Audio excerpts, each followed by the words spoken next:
Before we begin, I want to say this clearly. I am not here to tell anyone how to parent. I'm simply here as someone inside it, navigating the same uncertainty, asking the same questions, and learning in real time. This episode isn't about having the right answers.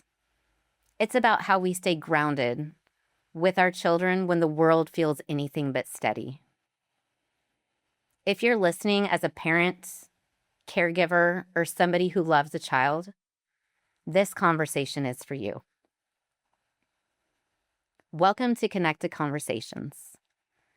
This is a space for honest, grounded dialogue, not fixing, not diagnosing, and not pretending that we have it all figured out.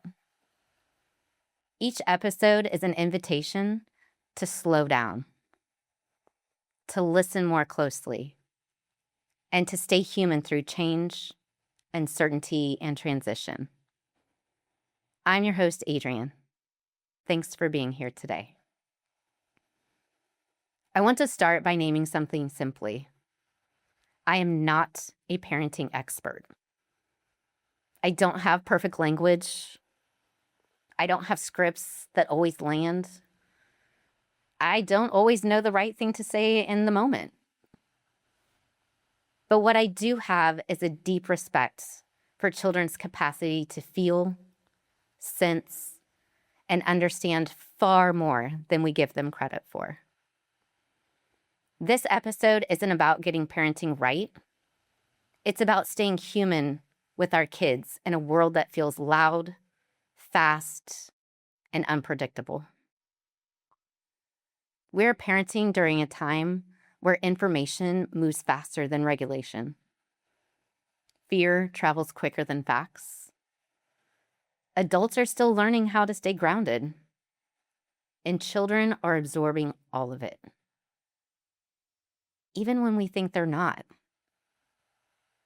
Kids feel uncertainty before they can put a name to it. They sense tension before we explain it. They read tones, energy, and nervous systems, not headlines. And many listening were raised in homes where hard things weren't talked about, or they were talked about with fear, or the adults tried to protect them by staying silent. And so now we're left asking, how do we tell the truth without overwhelming them? How do we prepare them without scaring them? How do we answer questions when we don't have the answers ourselves? I want to share something from much earlier in my parenting journey. Not because I handled it perfectly at all, but because it taught me something I still carry with me today.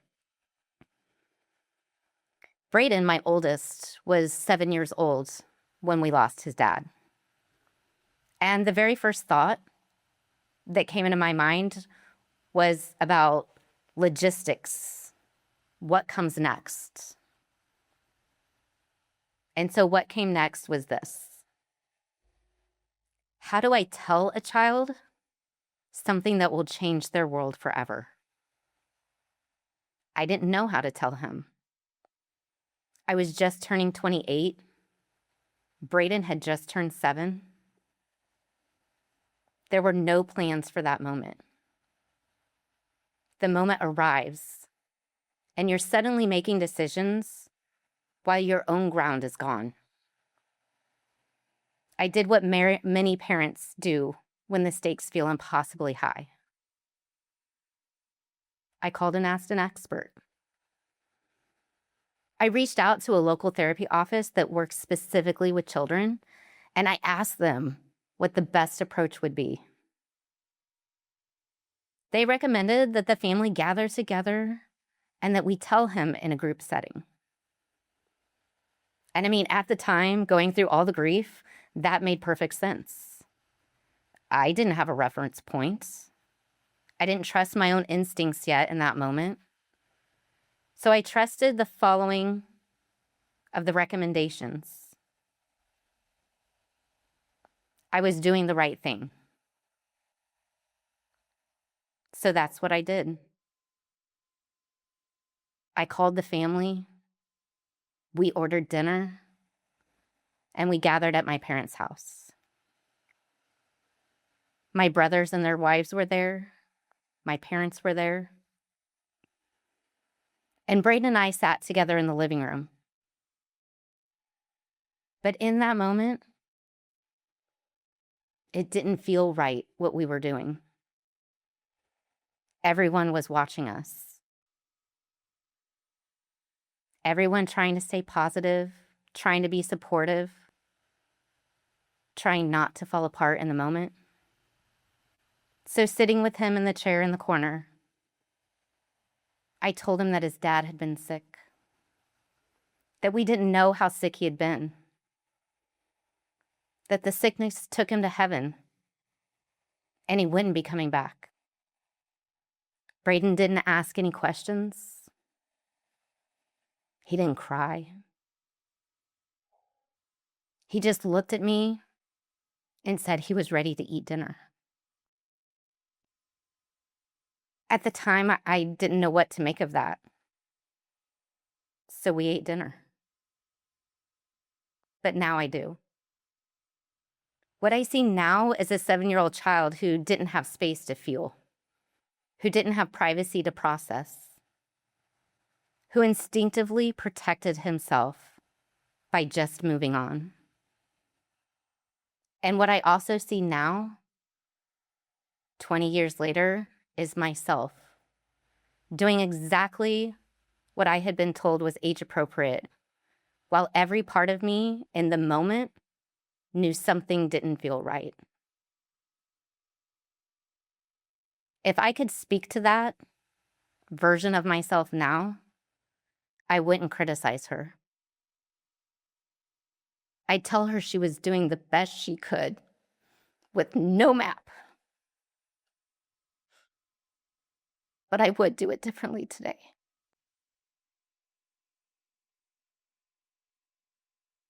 Today I would take Braden somewhere quiet, just the two of us. I would tell him his dad was sick and that I wished I had known more, so I could have helped more. I would have told him clearly how much his dad loved him.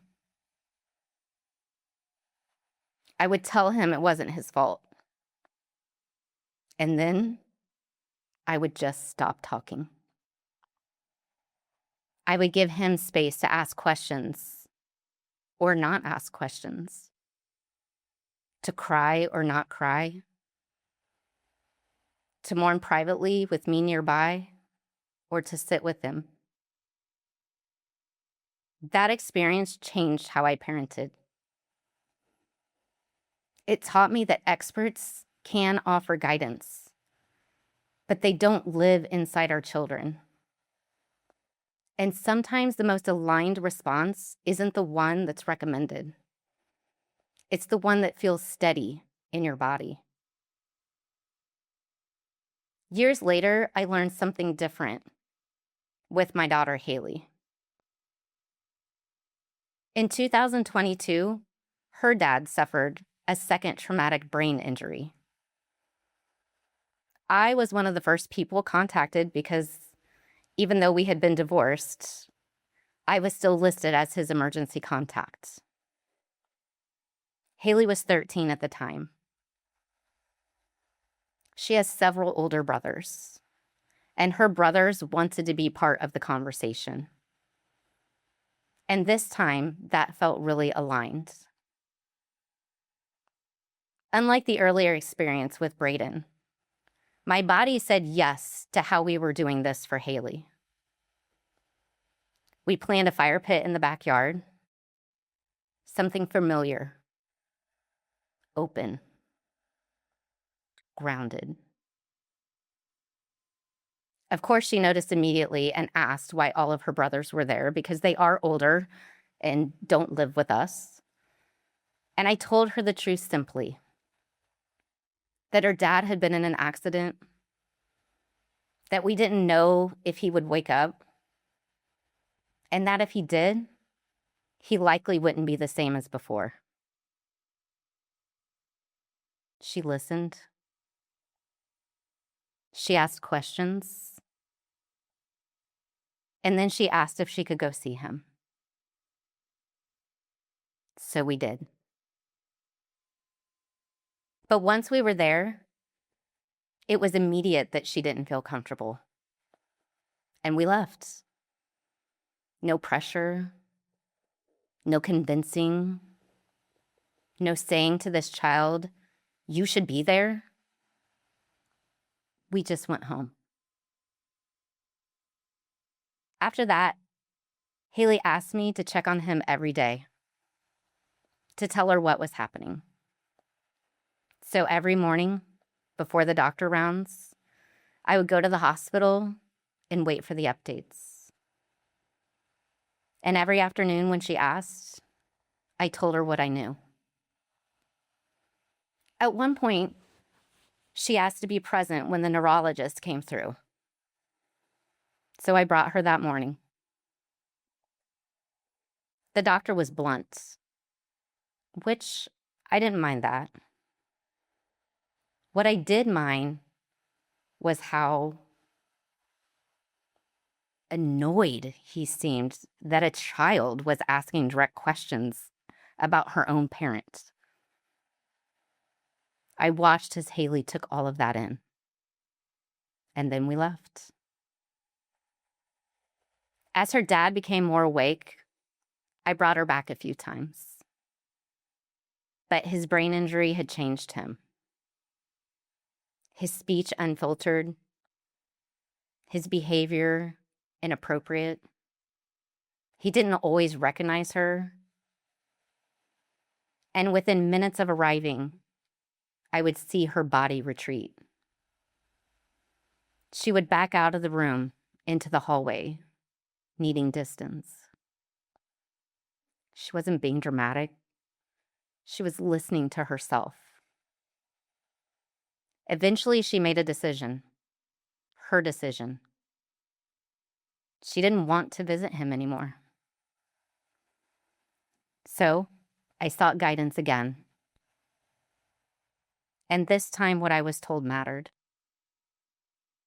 The therapist said it was okay. He said it was okay for Haley not to feel a connection right now. And that it was okay for her to honor her boundary of not wanting to visit. And so I told her this.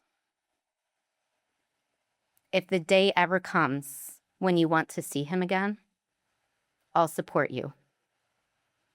And if that day never comes, that's okay too. That taught me that sometimes good parenting isn't about helping a child process. It's about trusting the child's clarity. And then there was Lincoln. In January of 2024, Lonnie's dad, Dana, had a serious fall that injured his spinal cord. Lincoln was 5 at the time. We explained it simply, that Grandpa had an accident, and to get better, he needed to go to Colorado to see the best doctors for his spine.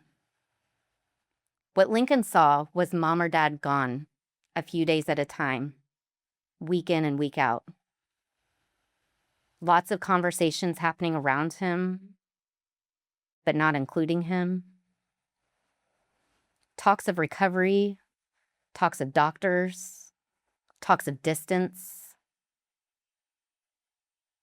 At 5, he didn't ask many questions. In fact, he really seemed fine. But children are always listening.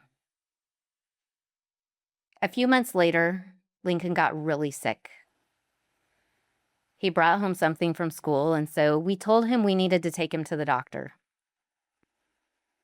And this child absolutely lost it. Crying, panicked, terrified, full-blown meltdown, not wanting to see the doctor. To Lonnie and I, it didn't make much sense. until we slowed down. And eventually, when he calmed down, he found the words. He thought going to the doctor meant being sent far away to recover, just like Grandpa. No one had told him that. But that's how his little brain connected the dots. Once we understood his fear and his perspective, everything shifted. We could reassure him clearly and gently, and the fear eased. That moment taught me something I'll never forget. Children don't need full adult explanations, but they do need clarity, because when clarity is missing, they absolutely will fill in the blanks themselves, quietly. So when parents ask me what to say to their kids about hard things, this is what I offer. Answer the question they actually asked. Use simple, honest language. Stop yourself before adding extra layers that don't need to be there. Let them lead how deep the conversation goes. And remember, our kids learn safety not from our answers, but from our own regulation. I'm not saying you need to be calm all the time. What matters is showing them that feelings move. The nervous system settles. That uncertainty doesn't mean danger. And sometimes the most regulating thing you can say is, I don't know yet, but we'll figure this out together. And here's the part I want to name clearly. You will mess this up sometimes. You'll inadvertently say too much or not enough. Or you'll realize later that what you spoke was from fear. And friends, that's not failure. What matters is repair. You can always come back and say, I was thinking about what we talked about. I might have shared that in a scary way. Do you want to talk about it again? That teaches our children trust.